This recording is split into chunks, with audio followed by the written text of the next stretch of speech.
And now we have a day-long set of discussions and thoughts and things to do, so we might as well get started. This day is organized in 4 sessions, right? And they're described in the programs that you have, so I'm not going to go over them. I just wanted to point to a couple of things. Please allow for the idea that we're having a conversation.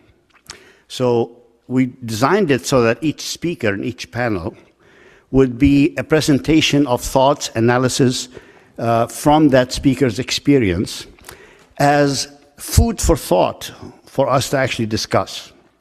So don't look at our wonderful guests as experts who are going to tell us what to think, but look at them as experts who can help us think and who will think with us.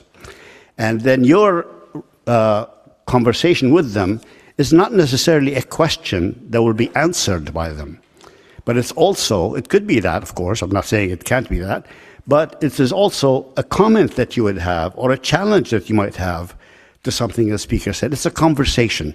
It's not easy to have a conversation with all of you wonderful people, but we will have possibilities for you to kind of line up, and we'll talk about all of that. Let me now please welcome our conference moderator, Dr. Nadia El-Shaarawi from Colby College.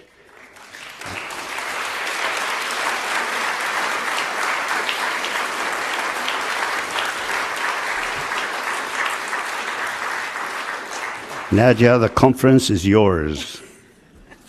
Thank you, Fateh. No pressure, right? The conference is mine, and also I get to follow Fateh and Francesca, so this should be easy.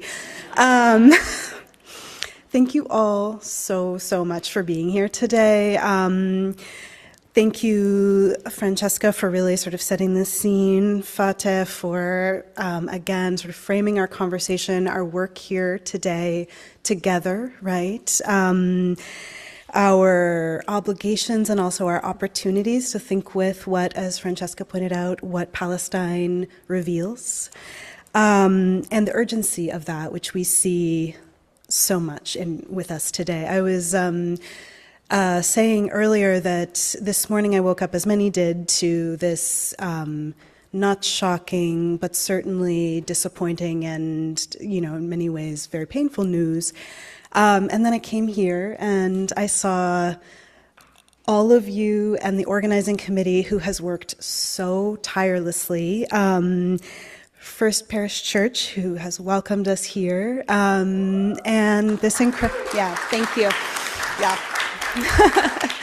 And this incredible community who's here to have this conversation. So you will see me at the beginning and the end of all the sessions. I'm going to try not to talk too much because we have incredible speakers who've traveled here. And also, as Fateh pointed out, we want to be in conversation with all of you. But I'll tell you a little bit about how the sessions are going to go. And at the beginning of each session, I'll probably stand up and remind us of that. All right, so we have our speakers are going to speak depending on the panels. Each panel is themed.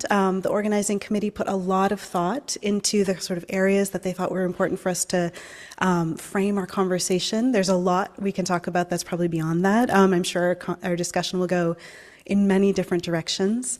And at the end of the day, all the speakers will come together and we'll have an opportunity, all of us together, to think about where do we go from here? What have we learned? What have we come to together? What questions do we still have? Because I imagine, as Fateh has pointed out, we're going to leave with many more questions than we came in with, perhaps. And where do we go from here? What is our obligation to act, as Francesca pointed out, for our hope to not be passive, right? So that's how we're going to end the day. And between that, we'll have a number of different sessions. Our first is focused on histories. Our speaker, Phyllis Bennis, will speak for about half an hour, 35, 40 minutes, and then we're going to open up and have a conversation. And as Fateh pointed out, we are hoping that will be a genuine conversation, right? So that you'll bring your questions, your thoughts, your comments, and we'll have a good amount of time to do that.